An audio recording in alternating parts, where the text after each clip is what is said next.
É que o nome do nosso biofilme é Biofilme Intervém, porque nós somos a Intervém também.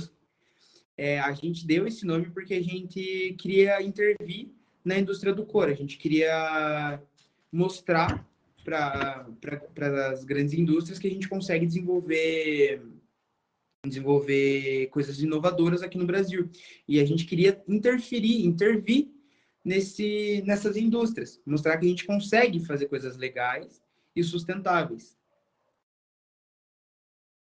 Aí a nossa ideia, ela surgiu da exploração animal e sobre os impactos ambientais, porque a indústria do couro, normalmente, ela usa muito produto químico e ela contamina o solo, contamina rio, e a gente sempre teve essa preocupação com a exploração animal, os direitos dos animais, e conseguir unir a exploração animal e os impactos ambientais de uma forma que a gente consiga mostrar que, olha, aqui no Brasil, não é fora só do Brasil, é no Brasil. A gente tem produtos que são inovadores, que a gente consegue tratar sobre a exploração animal, falar sobre os impactos ambientais, que nem eu comentei, o nosso material, ele gasta muito menos recurso que um couro de qualquer outro animal. Porque a gente tem essa ideia de que o único couro que a gente comercializa é couro de boi, couro bovino. Não. A gente tem couro bovino, couro de cachorro. A gente compra couro de cachorro. E esses cachorros são cães de rua. Ou seja, a gente está pegando esses cachorros de rua. Calma, a gente não. Na China. Mas é a gente, são as pessoas, né? A gente, principalmente aqui no Brasil, a gente acaba comprando alguns produtos da China, falando, beleza, é de couro. Mas você não sabe a procedência desse couro. Ou seja, ele pode vir de algum outro animal que não necessariamente foi criado para a indústria alimentícia. Eles simplesmente pegaram esse animal, arrancaram o couro e comercializam outros produtos, carteiras e essas coisas. E quando a gente foi descobrindo isso, porque a gente tem esse trabalho de fazer muito bem a nossa pesquisa para a gente conseguir ser embasado, a gente começou a perceber esses detalhes, né? Que, por exemplo, a gente compra uma carteira, veio da China. É de couro. Mas couro de quem? De cachorro. Agora você para e pensa, o meu melhor amigo é um cachorro que está em casa, meu filho, às vezes. Você fala, meu filho. Você arrancaria o couro dele para ter uma carteira? Provavelmente não, porque você tem você dá essa consciência para ele, você fala, poxa, ele é um parente meu. Agora, se você tem a empatia por vários outros animais, que nem a gente se preocupa, a gente vê que, poxa, não é só uma vida, não é só um produto, é uma vida que a gente tem que se preocupar. Assim como muitas das pesquisas que estão dentro da universidade vão ser para alguém. A nossa pesquisa foi focada nos animais. Eles são o nosso alguém. E, eventualmente, a gente consegue também comercializar isso. E esse material, você dá para mostrar ali? Deixa eu pegar aqui. Isso aqui... Quem conhece kombucha, na verdade, isso aqui é kombucha. Só que a gente evita chamar de kombucha porque a gente não faz ele para beber, sim para o material. O que diferencia realmente é o nosso processo que a gente está fazendo. E a composição dele é basicamente celulose e água. Por isso que a gente tem que desidratar ele para ter essas características que a gente busca. Uhum. E a gente foi aprendendo a desidratar ele. Porque se você desidrata de forma errada, ele pode ficar mais quebradiço, ele não fica tão resistente. Se você vai tentar costurar, ele estoura. Trabalhando, ele consegue saber o que ele pode fazer e o que ele não pode. Coisa que muitas vezes na indústria a gente não, quando pensando no desenvolvimento de produto, é muito mais complicado para a gente conseguir fazer isso, porque se torna tem um distanciamento do conhecimento do designer para a indústria. Então a gente acaba sentindo essa falta de aproximação entre quem vai desenvolver o produto e quem vai produzir ele. E outra vantagem do material também é que ele é bem rápido para ser cultivado. Aquela coluna ali, ela mostra os estágios do desenvolvimento do biofilme em cima do líquido. E ele foi feito ali em 2 semanas.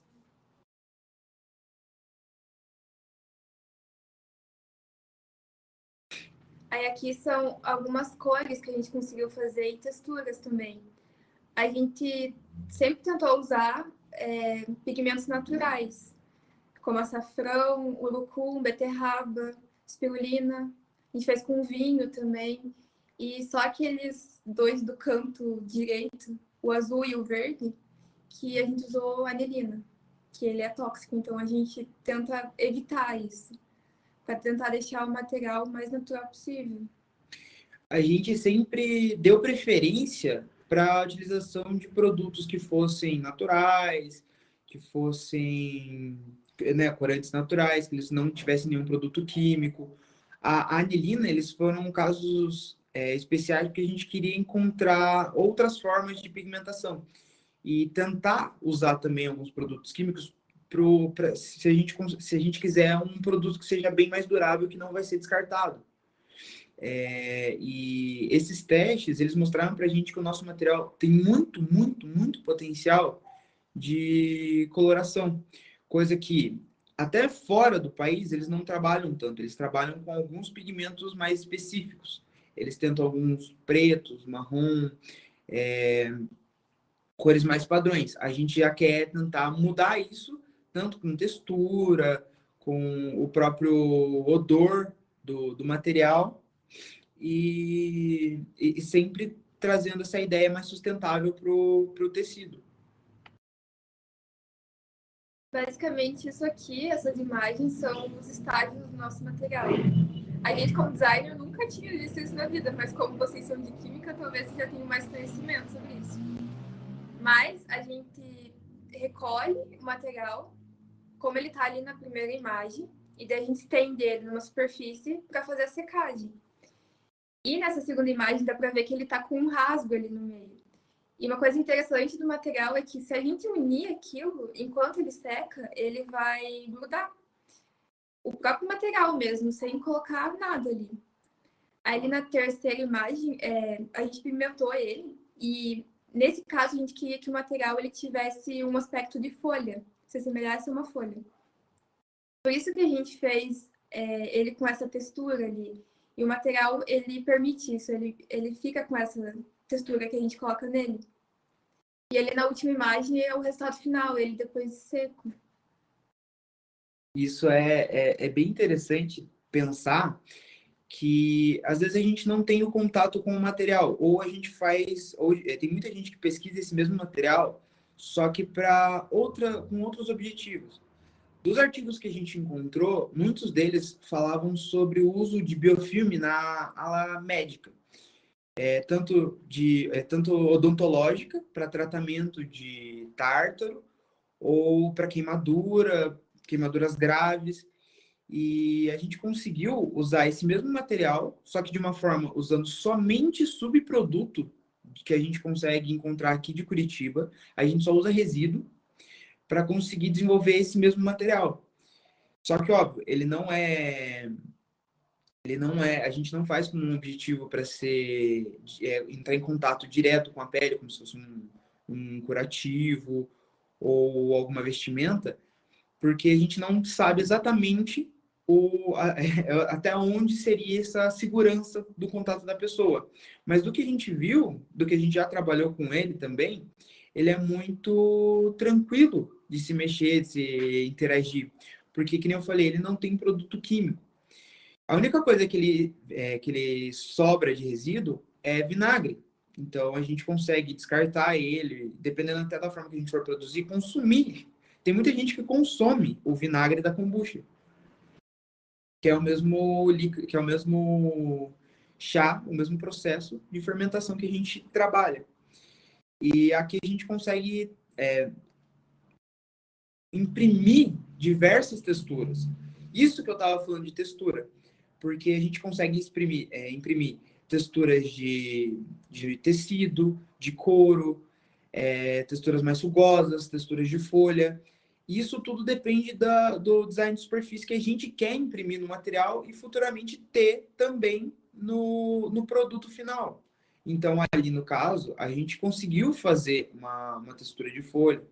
Tem outros que a gente consegue fazer a textura mais malhada, que são aqueles falhados, com manchas. E isso, para um designer, é essencial, principalmente para o desenvolvimento de produtos. E a gente consegue fazer a textura de couro também, que E a é gente algo bem consegue fazer. importante. Que a gente buscava, tentar criar uma alternativa para o couro animal. E um problema que tinha, que era muito, muito grave, era que o material, ele, se você pode fazer em casa, só que ele absorve água muito fácil. Se chover muito num dia, ele vai absorver água do clima. Ele vai absorver a umidade que tiver no ar. Então a gente teve o principal do nosso TCC foi esse desenvolvimento de impermeabilização, porque não existe processos de impermeabilização que sejam veganos e sem produtos químicos. Então a gente desenvolveu uma forma de permeabilizar que não tivesse nenhum produto químico, não fosse de origem animal, e que ainda assim a gente conseguisse dar um resultado interessante para o material. Tanto que o teste que a gente fez de permeabilização consiste, a gente fez nos moldes de um dos artigos que a gente encontrou, que era sobre testes em biomateriais. A gente separou 5 amostras, 2 do nosso material, 2 de couro e uma de couro sintético. E aquelas 2 imagens ali, as 2 últimas, aqueles 2 quadradinhos, são os nossos materiais.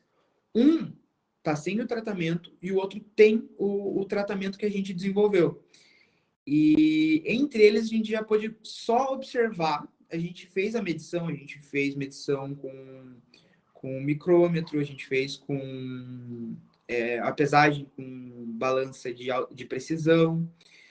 E da amostra que não tinha o tratamento, ele absorvia muito mais água do que o sem o tratamento. Ele chegou ao ponto de triplicar, quase quadriplicar o peso dele, só em absorver água.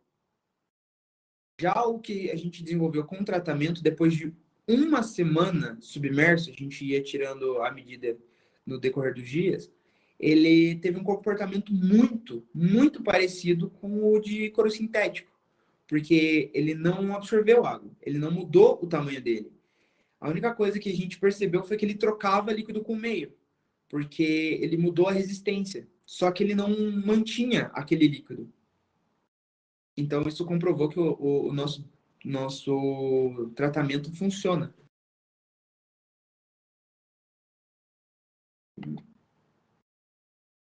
Aqui é um outro teste que a gente fez, que foi um teste de durabilidade e biodegradabilidade. Porque tudo que a gente fez foi empírico, porque foi no meio da pandemia, ou seja, a gente não tinha laboratório. O nosso laboratório era a nossa casa, nosso quintal, e foi tudo feito dessa maneira. Esse teste foi, a gente pegou uma amostra de uns 15 centímetros por 10, a gente colocou ele no solo por 30 dias e falou, vamos ver quanto tempo ele dura. Em Curitiba, calhou que choveu 4 dias seguidos. Ele chovia, na verdade ele chovia, parava, abria o sol, aí fechava, chovia de novo. E ele foi fazendo isso durante uma semana, praticamente. E a gente deixou lá, depois de 30 dias a gente volta para ver. A primeira imagem é como a gente colocou ele. É que ele tá com mais brilho, ele tava com com a textura. Deixa eu pegar uma amostra.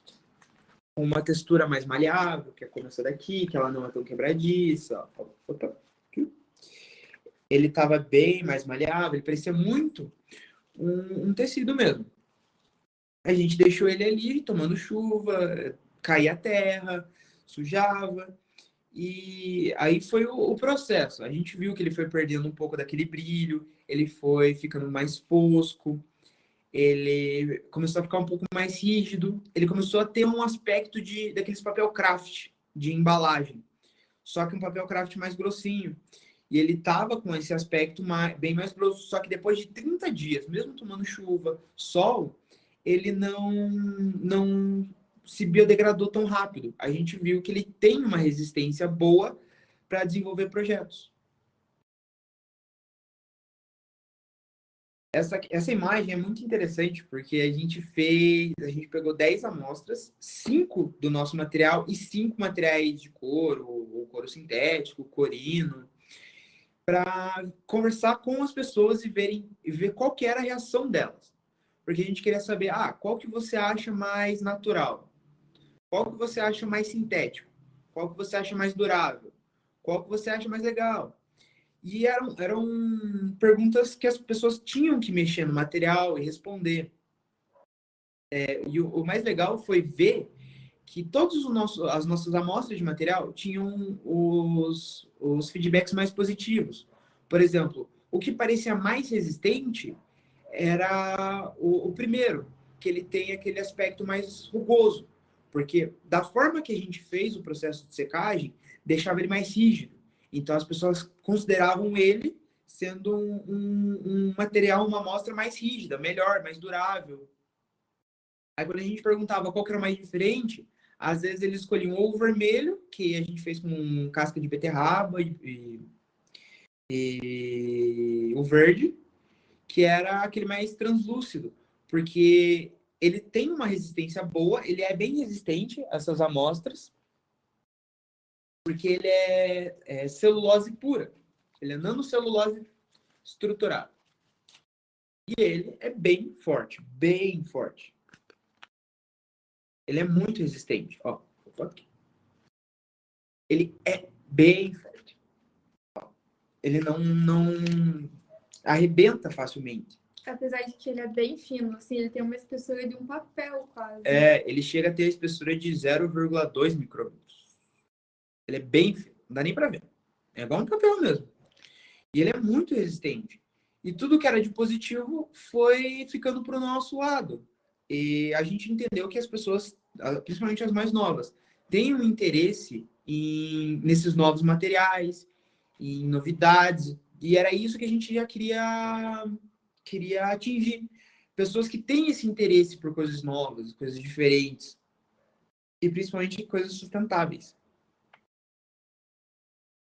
E esse foi o resultado do nosso TCC, que foi a poltrona não fere, que nem a gente comentou.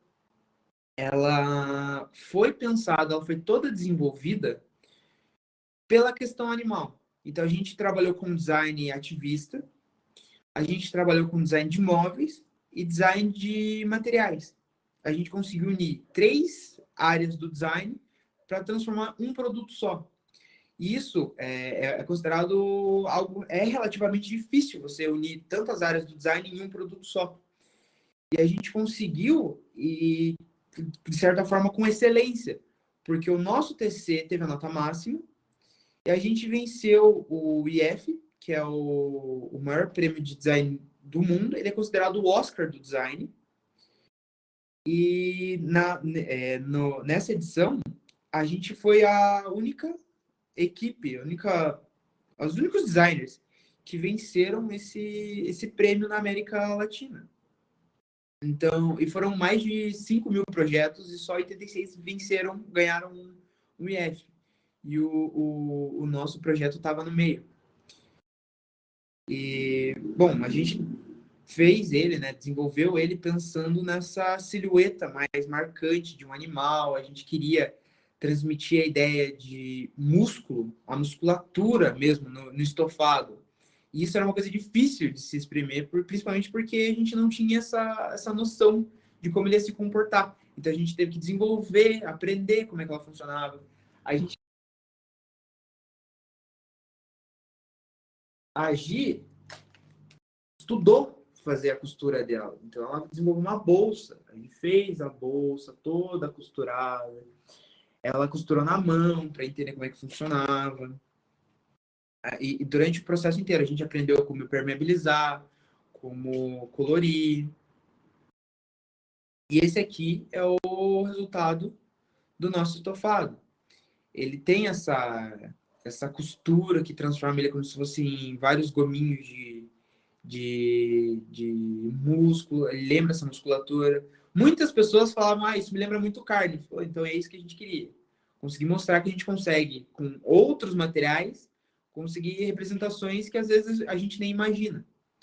A gente conseguiu colorir ele de forma orgânica. A gente usou resíduo para colorir ele.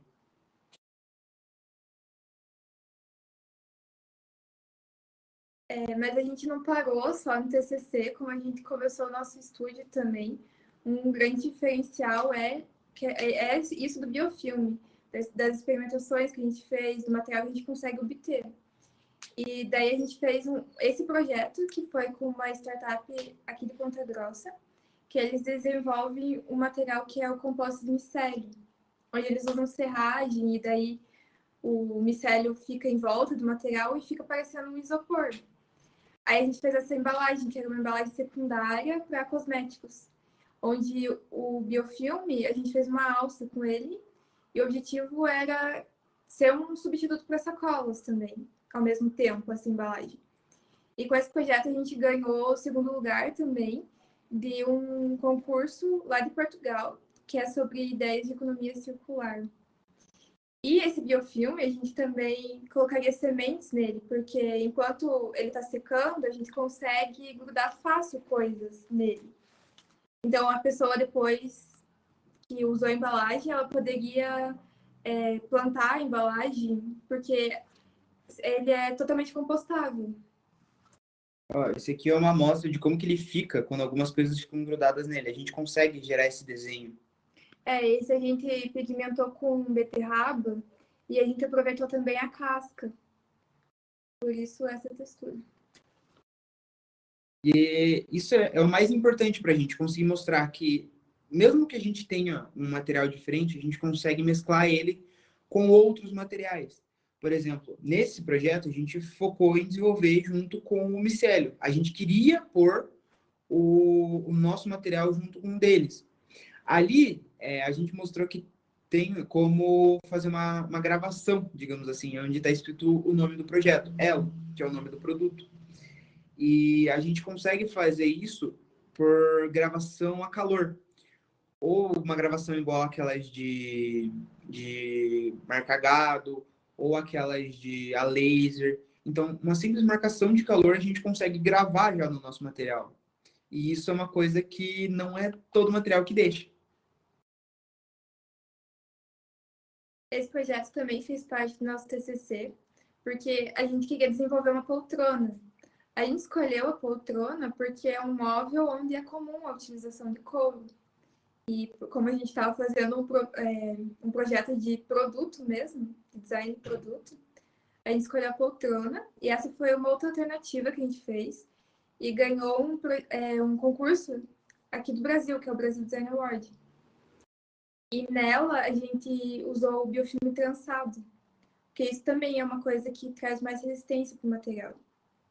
E o nome dela é simbiose, que a gente queria mostrar a relação simbiótica que existe entre, nesse caso, o designer e os micro-organismos para criar um produto.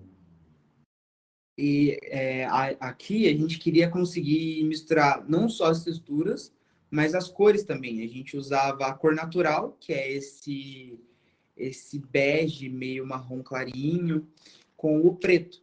Ali a gente fez uma espécie de cola orgânica.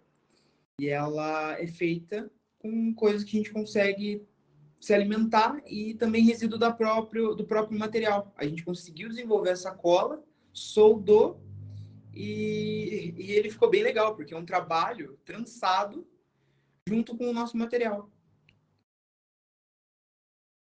Aí aqui a gente fez alguns produtos para testar o material também.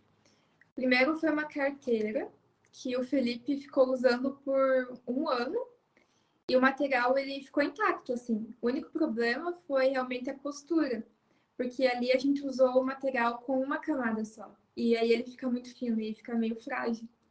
Mas ali na bolsa a gente usou o tecido duplo de biofilme. E também fez a costura com fio mais grosso, costura na mão. E isso dá mais resistência para o produto. E essa bolsa, a gente tem ela aqui ainda, e ela já tem uns 2 anos ou mais agora. E assim, a gente não sabe quanto tempo duraria esse material, porque os testes que a gente está fazendo é agora, a gente está descobrindo agora quanto que ele dura. Uhum. Mas pelo que a gente está percebendo, ele dura bastante. Até pelo teste que a gente fez de pegar uma amostra e deixar jogado assim na grama para ver o que acontecia. Passou um mês e ele não começou a se biodegradar ainda, apesar de o material ser biodegradado. Mas é bem durável. Essa aqui é a bolsa, né, que a gente ainda tem até hoje aqui. E ó, ela ainda está intacta. E o principal desse teste da bolsa foi a costura. Só que, em paralelo, a gente também testou formas de permeabilizar, porque eram produtos um pouco maiores. A gente fez a carteira ela não tinha muito bem o tratamento que a gente desenvolveu mais para frente, porque foi bem no início do nosso TCC. Tanto que eu achava que ela não ia durar 2 meses, porque a carteira ela sofre muito trabalho. Você senta, você soa, você tira, ela sofre fricção, você guarda as coisas dentro dela, ela pode sofrer estiramento, dependendo de como for. E eu usava no extremo ela, e mesmo assim ela durou 1 ano. E quando a gente começou a entender que se a gente conseguisse deixar ela com uma espessura maior, ele ia aumentar a facilidade da costura, a gente viu que a gente conseguia melhorar ainda assim a impermeabilização. Porque o nosso conhecimento é em desenvolver produto e conseguir analisar esses produtos. A gente conseguir entender o que a gente podia melhorar e o que a gente conseguia manter nele. Tanto que, às vezes, algumas coisas que a gente queria melhorar, a gente sabia que ia prejudicar outra coisa. Então, a gente tentava equilibrar isso. Porque, por exemplo, uma amostra de vinho, a gente fez uma amostra de vinho. Ele ficava com um cheiro muito mais avinagrado, ele ficava com um cheiro ácido. Só que os outros testes que a gente fazia, que eram com outros líquidos, ele ficava mais adocicado. E não ficava tão forte. Então a gente foi aprendendo a controlar isso, aprendendo a manipular esse material. Para hoje a gente conseguir ter várias amostras de diversas cores e várias texturas.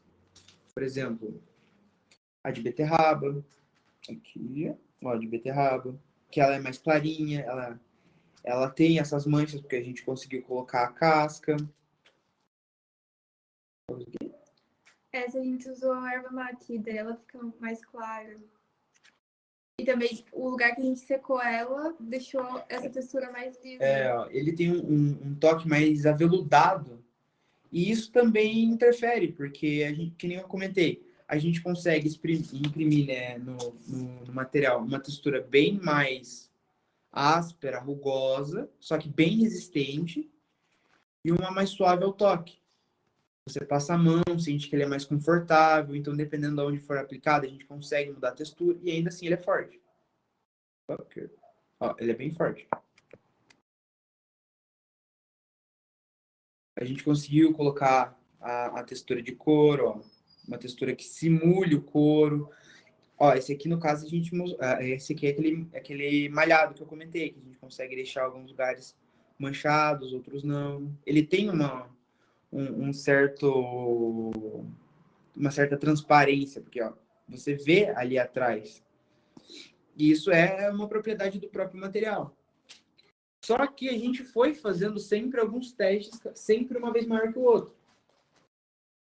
O nosso recipiente principal, ele não vai caber aqui porque ele é muito grande. Um quinto do que ele é. Ele é gigantesco. Ó. Vamos virar aqui para ver. Bem.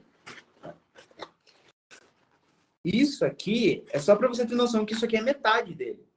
Ou seja, a gente consegue fazer um cultivo muito maior e com bem menos água.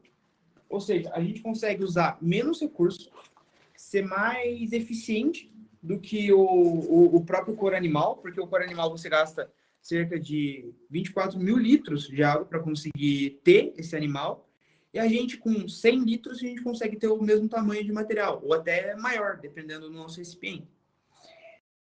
A gente consegue ter um tempo de cultivo rápido, de aproximadamente 14 dias, e mais uma semana de processo de secagem e tratamento. É um processo lento para a indústria ainda, só que a gente já está trabalhando formas de conseguir acelerar esse processo, escalonar ele. Porque hoje a gente tem um recipiente. Só que se a gente tiver mais, a gente consegue ampliar essa produção nossa.